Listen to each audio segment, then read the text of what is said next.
Hey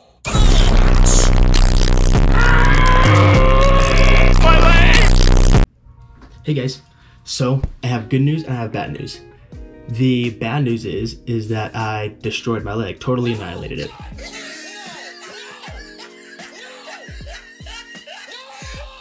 But the good news is that by the time you see this video, I'll be all better. So while I'm inside doing nothing because of my mangled leg, I decided I wanted to make a vlog so that way I can track my progress and you guys can track my progress, and so that way I can show my kids later on when they stub their toe and they're all crying about it. I'm like, you think that's freaking hard? You can't do a backflip because of a stubbed toe? Let me show you this. Okay. So without further ado, let's get into it. I was doing a trampoline show like I always do, and at the very end, my very last trick, I did a trick like totally standard, totally typical, do it every single time, landed no problems, but I guess I just wasn't in it this time, or I was zoned out, or I don't know, because I felt like I set it up perfectly. It was a full in, back out. Set it up, came down, and my life flashed before my eyes, because as I came down, I realized that I was coming down straight for the springs. I was directly above the springs, coming down full force out of a double spin McTwist. So I came down between the springs, and one of my legs went all the way down hit the asphalt, and the other foot got caught in the springs, and it twisted my foot all the way around so that the top of my foot was backwards and touching the back of my calf. I do have a picture of it. Don't worry, I'm wearing a long sock that covers it up so you don't see anything gnarly, you just see like the shape. So here it is. And so what ended up happening was I got 3 broken bones, a torn ligament, and one of the bones was a compound fracture. It came right out the side of my leg. And I actually got it on video, but I don't think the YouTube guidelines would be too ecstatic about that. So I'm not gonna add that in here.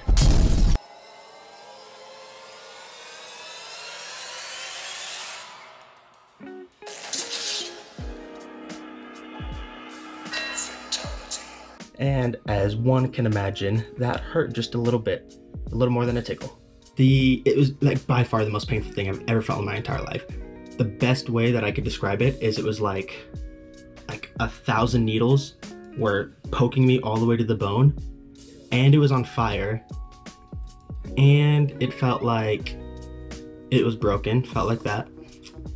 And I started like getting sweaty, like super hot, sweating profusely. The sun was being down on me, and I laid there on the trampoline, like, ouch. And they ended up stopping the show. They were like, oh man, like, you know, like.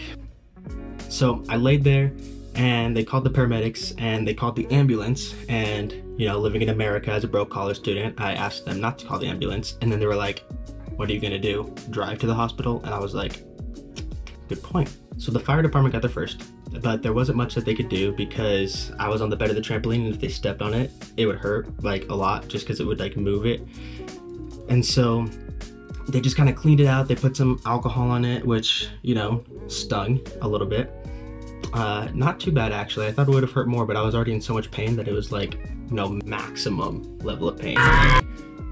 Like, you know how in the hospital they ask you like, oh, where's your scale on a pain from 1 to 10, but you don't want to say 10 because then you sound like a wuss, but you don't want to say 9 because that's like childbirth, so you say like 8 or 7 or something like that. Well, I was confident in saying 10. I said 10 all the way, no doubts. It was crazy painful. I can't even explain it. Wild. And I didn't pass out, and I didn't go into shock, which ticks me off because they said that most people would do that in that circumstance.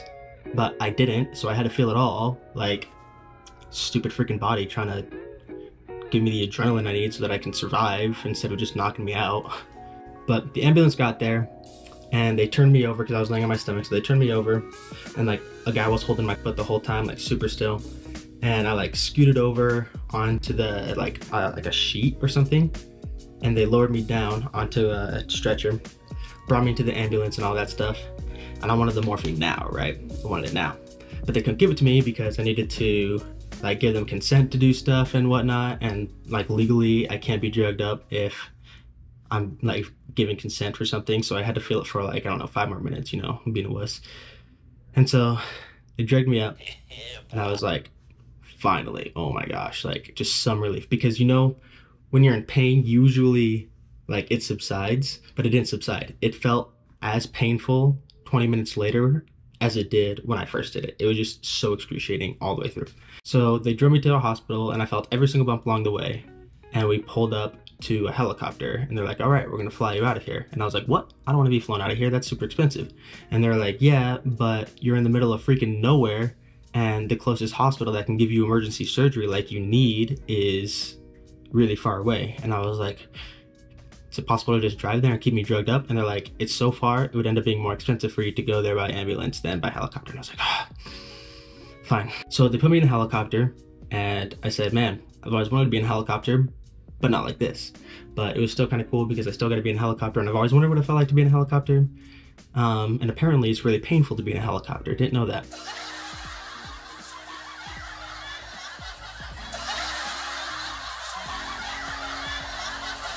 Here's a quick video of the helicopter. I sped it up so that you can see it faster because the takeoff was pretty slow.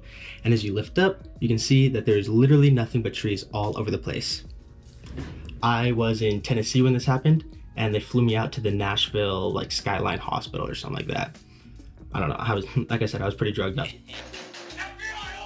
I was kind of gone for a lot of it. So they flew me over, got me out of the helicopter, put me in a room, and this is where things start to get really fuzzy because they were really drugging me up at this point. So I have huge lapse in memory, but I will give you the best story I can. So a few moments later, I wanted to eat because I hadn't eaten all day, and they said I can't eat for like a certain amount of time because I was gonna have surgery, and they did a bunch of things that I don't remember. A bunch of like, I remember the anesthesiologist. The anesthesiologist came and like told me some stuff, like introduced himself, and then there were two students. Actually, something I forgot to mention was in the ambulance ride, I was the person in the ambulance who was treating me, I was his first customer. So I'm pretty happy about that. One of the people was a student and another one was also new, and then there was like a really experienced anesthesiologist. And they just talked to me about some stuff that I can't remember. And so they put some stuff in my vein tube, and I was like, is this the anesthetics? And they're like, no, it's just a drug to help you with the pain so that we can realign your bone real quick before you go into surgery. And I was like, okie dokes. Things started spinning around like upwards like this, like I was in a giant Ferris wheel or merry-go-round or something, like a vertical merry-go-round. Everything was turning into itself. It like was like some Doctor Strange stuff. It was pretty nuts. And I got all floaty and tingly. And then I zoned out. I was like, whoa, this is crazy. I started seeing colors. I was in Doctor Strange. It was wild. And I zoned out because it was like so cool. I was like, oh my gosh, like everything's crazy right now. And then I was like, I came back in to see what they were doing, and I was in a different room. Yeah, I think I was in my hospital bed. Yeah, I was in my hospital bed, and I looked down and they had a splint on it. And I was like, and then they gave me a super janky sandwich. It was like literally like bread with like thin school lunch salami on it, and it was like flipping white bread. It was like, I might as well just eat the bread, you know? So I met with the anesthesiologist again, and they put me in a room, and things get really fuzzy from here on out again. Next morning, wake me up at 5 o'clock, I got 4 hours of sleep, and they put me in a room. I meet with the anesthesiologist, and they say, you know, what they're gonna do, and the next thing I know, I wake up in the same room again, and it's been like 4 hours. I had a flight that I needed to catch the next day. So I asked if I could be let go early, and they said sure. The next day, they took me all the way off the drugs before I left because, you know, they didn't want me to like go out and die. So they sent me on my way, put me into the Uber, gave me my crutches and everything. And I got to the hospital, I got out, the guy helped me get my suitcase out, and it was super pathetic and kind of sad. I took my crutches, took one of my crutches, and I stuck it in the handle of my suitcase and started like crutching along, dragging my suitcase through the airport.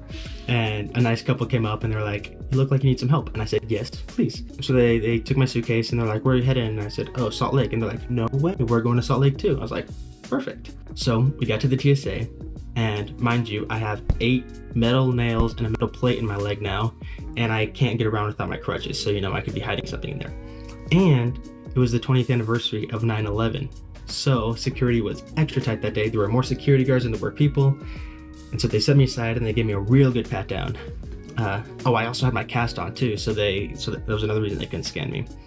So they gave me a real good pat down and they were like, "You look like you need a wheelchair." And I said, "Yes, please." So they put me in a wheelchair and had someone wheel me along my way. I got to the terminal and I'm in a decent amount of pain by now, but you know, I don't really have a choice. I have to, like, I actually, I did ask someone for ibuprofen and they did give me some ibuprofen, so that was really nice.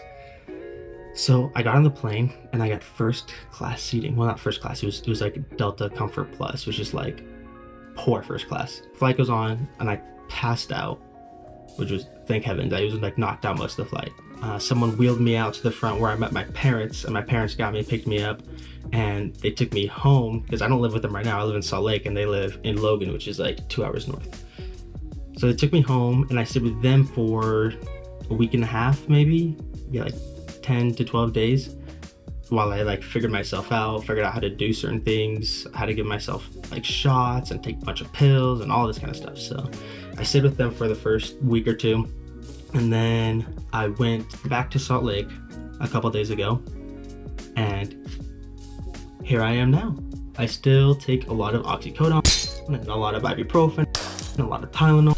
Yeah, a lot of my attention is focused on my pain. It's really hard to sleep right now because there's like no comfortable position that I can possibly be in without being in pain. So it's pretty uncomfortable. So I take a ton of melatonin as well when I go to sleep.